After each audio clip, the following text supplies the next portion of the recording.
Hello my dear students. Yes my dear, जैसा कि इससे फर्स्ट वीडियो में हम लोग रिफ्लेक्शन ऑफ लाइट के बारे में पढ़े, लॉ ऑफ रिफ्लेक्शन पढ़ा, साथ में रियल इमेज, वर्चुअल इमेज, ये सारे जो बेसिक कंसेप्ट थे वो सारा क्लियर हो गया। आज ये सेकंड पार्ट है माय डियर, और सेकंड पार्ट में हम लोग पढ़ेंगे reflection of light from curve surface. Curve surface में लाइट का रिफ्लेक्शन क्या होता है, इस बारे में डिटेल में हम लोग पढ़ेंगे। हम लोग समझेंगे कि क्या रूल्स है, किस वे से लाइट रिफ्लेक्ट होता है कर्व सरफेस एरिया में, और कितने टाइप्स के होते हैं कर्व सरफेस एरिया जिससे लाइट रिफ्लेक्ट होता है, और जिसके रिगार्डिंग क्वेश्चन जो एग्जामिनेशन में पूछा जाएगा वो सब हम लोग इस सेकंड पार्ट में कंप्लीट करेंगे। तो देखिए डियर, सबसे पहली पॉइंट है the spherical mirrors are of two types. ये जो कर्व सरफेस होता है वो स्फेरिकल मिरर कहलाता है, और वो जो होता है दो टाइप का होता है। एक होता है कनकेव मिरर हमारा, और दूसरा होता है कन्वेक्स मिरर। इन दोनों के ही बारे में हमें डिटेल में पढ़ना है। कनकेव मिरर वर्क कैसे करता है, कन्वेक्स मिरर वर्क कैसे करता है। तो देखिए, मान लेते हैं कि ये एक सर्कल है।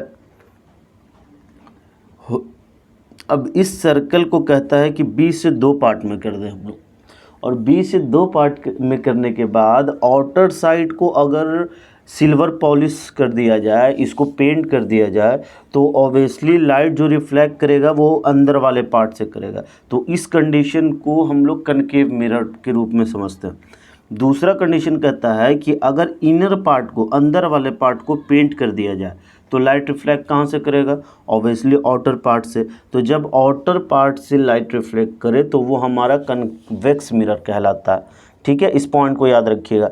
जब लाइट रिफ्लेक्ट करेगा इनर पार्ट से तो ये कनकेव मिरर, और जब रिफ्लेक्ट करेगा आउटर पार्ट से तो वो कन्वेक्स मिरर। तो आइए अब कनकेव मिरर के बारे में ध्यान से देखते हैं हम लोग। तो देखिए, फर्स्ट ऑफ ऑल देखेंगे कि कनकेव मिरर का ये देखिए, जो एम से एम डैश है वो मिरर है, वो कर्व मिरर है, और ये इसी मिरर को हम लोग कनकेव कहते हैं। क्यों? क्योंकि इसकी आउटर साइड पे क्या है, पेंट किया होगा। ये जो डैश डैश दिख रहा है वो सिल्वर कोटेड पेंट है, और लाइट जो रिफ्लेक्ट करेगा वो इनर पार्ट से करेगा। अब देखिए, यहाँ पे जो एक्स वाई एक्सिस है इसको हम लोग प्रिंसिपल एक्सिस कहते हैं। ठीक है, ध्यान रखेंगे। ये जो एक्स वाई लाइन है, स्ट्रेट लाइन एक्स वाई, ये हमारा प्रिंसिपल एक्सिस कहलाता है। इसके बाद ये देख रहे हैं, ये एक सर्कल का पार्ट है, तो उस सर्कल का एक सेंटर होगा। सेंटर को ही हम लोग सेंटर ऑफ कर्वेचर कहते हैं, जिसको इंडिकेट करते हैं सी से। और फिर कहता है कि जो प्रिंसिपल एक्सिस है वो कनकेव मिरर को जिस पॉइंट पे कट करता है उस पॉइंट को हम लोग पोल कहते हैं, और पोल जिसको रिप्रेजेंट करते हैं पी से हम लोग। तो पोल और सी के बीच का जो डिस्टेंस होता है वो रेडियस ऑफ कर्वेचर कहलाता है। तो इतने पॉइंट्स को याद रखना है हमें। पोल किसे कहते हैं, जो कनकेव मिरर को जिस पॉइंट पे काटता है उस पॉइंट को पोल कहते हैं। सेंटर ऑफ कर्वेचर हम लोग रेडियस के सेंटर को कहते हैं, और इन दोनों के बीच के डिस्टेंस को रेडियस ऑफ कर्वेचर कहते हैं। यही चीज़ अप्लाई होता है कन्वेक्स मिरर में। तो देखिए, कन्वेक्स मिरर में भी एक्स वाई प्रिंसिपल एक्सिस है, और फिर सेंटर ऑफ कर्वेचर इसका जो होता है वो मिरर के अंदर होता है, समझ सकते हैं आप। तो ये जो सेंटर ऑफ कर्वेचर इसमें भी होता है, पोल इसमें भी है। इसके बाद कहता है कि फोकस जो होता है माय डियर, वो पोल और सेंटर ऑफ कर्वेचर के बीच का पार्ट है, मिडिल पॉइंट होता है। मिडिल पॉइंट को ही हम लोग फोकस कहते हैं। इसी कारण फोकस का रूल भी है, हम लोग आगे इसके बारे में पढ़ेंगे।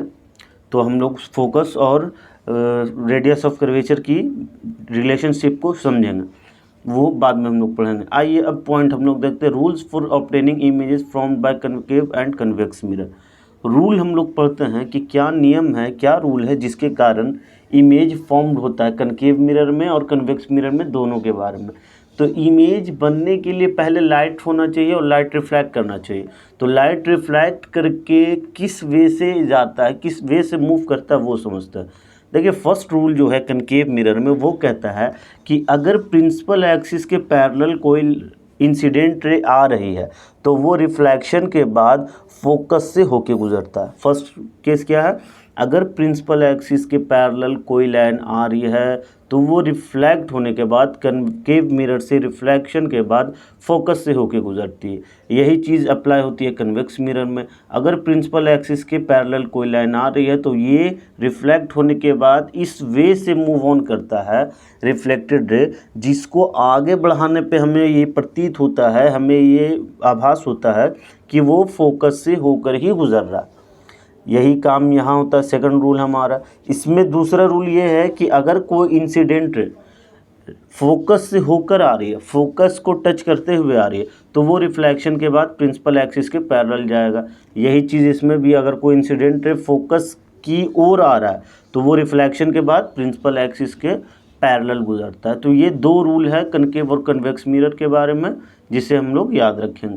अब आइए हम लोग थर्ड रूल पे ध्यान देते हैं। इन्हीं रूलों से हमें मालूम चलेगा कि इमेज कैसे क्रिएट होता है।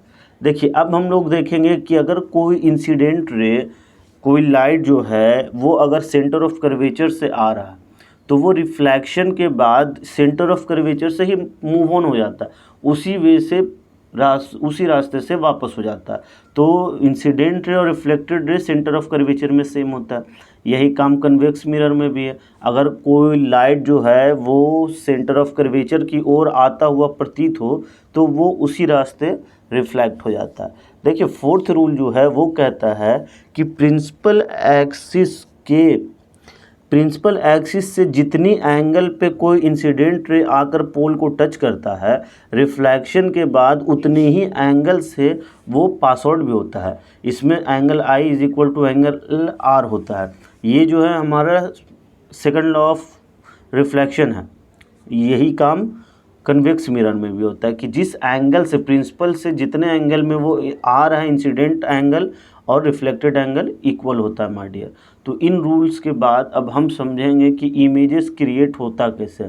ये रूल थे, ये 4 रूल कनकेव और कन्वेक्स मिरर का हम लोगों ने पढ़ लिया। इसके बाद अब हम देखते हैं इमेज कैसे क्रिएट होता है। देखिए my dear, formation of different types of image by concave mirror. अभी हम लोग बात कर रहे हैं कनकेव मिरर की। कनकेव मिरर में कैसे इमेज ड्रा होगा, ये तो देखिए अभी रूल हमने क्या पढ़ा कि कोई इंसिडेंट रे आती है और वो रिफ्लेक्ट होने के बाद अलग अलग तरीक़ों से मूव ऑन करती है। तो इन्हीं दो रिफ्लेक्टेड रे जिस पॉइंट पे एक दूसरे को इंटरसेक्ट करता है, उसी पॉइंट पे इमेज जो है क्रिएट होता है। तो फर्स्ट केस मान लेते हैं हम लोग कि object is placed between pole and focus. जैसा कि आप फिगर में भी देख रहे हैं, एक ऑब्जेक्ट को हमने पोल और फोकस के बीच में रखा। तो देखिए, उस ऑब्जेक्ट को हमने ए बी माना है। अब वो ए बी जो है उससे लाइट आ रही है और वो रिफ्लेक्ट जो है प्रिंसिपल एक्सिस के पैरेलल आए, तो वो रिफ्लेक्शन के बाद फोकस से होकर गुजरेगा।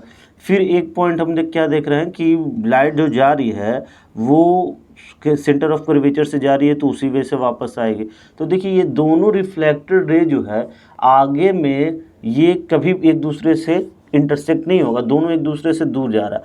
तो ऑब्वियसली जो इन दोनों इमेज रिफ्लेक्टेड रेज को अगर पीछे की ओर हम बढ़ाते हैं तो ये दोनों किसी एक पॉइंट पे इंटरसेक्ट होगा, और वो पॉइंट है ए डैश बी डैश। तो जिस पॉइंट पे वो इंटरसेक्ट होता है वही इमेज कहलाता है। तो ये हमारा ए डैश बी डैश इमेज हो गया। तो अब इमेज जो बना उस इमेज की नेचर क्या है, तो क्या है इमेज की नेचर, बोलिए the image formed is behind the mirror, है ना, मिरर के पीछे बना है। वर्चुअल एंड इरेक्ट, जब भी मिरर के पीछे इमेज क्रिएट होता है तो वो वर्चुअल और इरेक्ट होता है। Third, and the larger than the object, और ये जो है वो ऑब्जेक्ट से लार्जर है, बड़ा है। ऑब्वियसली आप देख सकते हैं इमेज की साइज़ ए बी से बहुत बड़ा है, ए डैश बी डैश। अब देखिए दूसरा कंडीशन, दूसरा केस हमें पढ़ना है। Object is placed at the focus, object को जो है वो फोकस पे रखा गया। तो जब ऑब्जेक्ट को फोकस पे रखे और इससे ये जो है प्रिंसिपल एक्सिस के पैरेलल लाइन आएगा तो फोकस से होके गुजरेगा, और फिर अगर सेंटर ऑफ कर्वेचर से आ रहा उसी वे लौटेगा। तो ये देखिए दोनों एक दूसरे से कहीं भी इंटरसेक्ट नहीं होगा, बट बहुत आगे इन्फिनिटी पे वो एक दूसरे को इंटरसेक्ट करेगा, तो इसका इमेज इन्फिनिटी पे क्रिएट होगा, जो रियल होगा और इन्वर्टेड होगा। इस बात को ध्यान रखेंगे। आइए अब थर्ड केस हम लोग पढ़ते हैं। देखिए थर्ड केस में कहता है object is placed at the centre of curvature. Object जो है उसको हमें प्लेस करना है सेंटर ऑफ कर्वेचर पे। इससे आप क्या समझ रहे हैं कि ऑब्जेक्ट को जिस जिस कंडीशन पे हम रखेंगे उसका इमेज उसी वे से बनता है। ऑब्जेक्ट को अगर करीब रखते हैं तो उसका इमेज कुछ और बनेगा, डिस्टेंस पे रखते हैं उसका इमेज कुछ और बनेगा। देखिए अब क्या किया हम लोगों ने, सेंटर ऑफ कर्वेचर पे ऑब्जेक्ट को रखा। ये देखिए ए बी जो है वो सेंटर ऑफ कर्वेचर पे इमेज रखा हुआ। अब इससे पैरेलल अगर प्रिंसिपल एक्सिस के पैरेलल लाइन पहले आया AD तो वो रिफ्लेक्ट होकर पास आउट होगा फोकस से।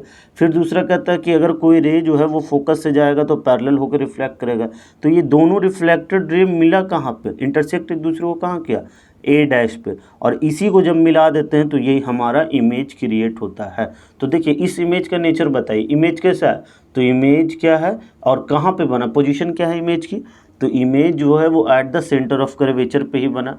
जहाँ पे ऑब्जेक्ट रखे थे वहीं पे इसका इमेज भी बनता है। दूसरा बोलता है रियल एंड इन्वर्टेड। इन्वर्टेड का मतलब उल्टा, तो ऑब्वियसली ऑब्जेक्ट से उल्टा बना है। रियल हमेशा तभी होता है जब मिरर के पहले बने, है ना, मिरर के बाहर बने। अगर मिरर के अंदर क्रिएट होगा तो वो वर्चुअल हो जाएगा। दूसरा बोलता है, थर्ड पॉइंट में हम लोग लिख सकते हैं same size as the object. जितना बड़ा हमारा ऑब्जेक्ट है उतना ही बड़ा तो इमेज भी क्रिएट हुआ है। तो जो ऑब्जेक्ट और इमेज का साइज़ है वो सेम है। तो इन पॉइंट्स को याद रखेंगे आप सभी और समझेंगे कि कैसे ये कंप्लीट हो रहा है, बन रहा है। इसीलिए इससे पहले रूल हम लोग ऑलरेडी पढ़ चुके हैं। देखिए फोर्थ केस बोलता है object is beyond the centre of curvature. Beyond the centre of curvature अगर ऑब्जेक्ट को रखें हम लोग तो इसका जो है वो इमेज क्या क्रिएट होगा। तो आप देखिए beyond the centre of curvature रखे हैं, तो अब अगर पैरेलल आ रहा है प्रिंसिपल एक्स इंसिडेंट रे तो वो रिफ्लेक्शन के बाद फोकस से होकर गुजरेगा। फिर अगर एक incident ray centre of curvature से जा रहा है तो रिफ्लेक्शन के बाद उसी रास्ते वापस हो जाएगा। तो ये दोनों रिफ्लेक्टेड रे, हमेशा ध्यान रखेंगे इंसिडेंट रे नहीं, रिफ्लेक्टेड रे एक दूसरे को कहाँ इंटरसेक्ट करता है उसी पॉइंट को देखना है। तो ये दोनों रिफ्लेक्टेड रे एक दूसरे को A' B' देख रहे हैं, A' पॉइंट पे इंटरसेक्ट कर रहा है, तो यहीं पे इमेज क्रिएट हो गया। अब इसी इमेज के बारे में लिखना है। तो देखिए इमेज क्या बना, इमेज सेंटर ऑफ कर्वेचर और फोकस के बीच में बना। तो image formed is between the focus and centre of curvature, है ना, इन्हीं दोनों के बीच में इमेज जो हम देखेंगे वही लिखेंगे। इन दोनों के बीच में बना तो ये लिख दिया। Second point real and inverted. Real है क्योंकि मिरर के सामने है, बिहाइंड द मिरर नहीं है, तो ये हमारा रियल हो गया।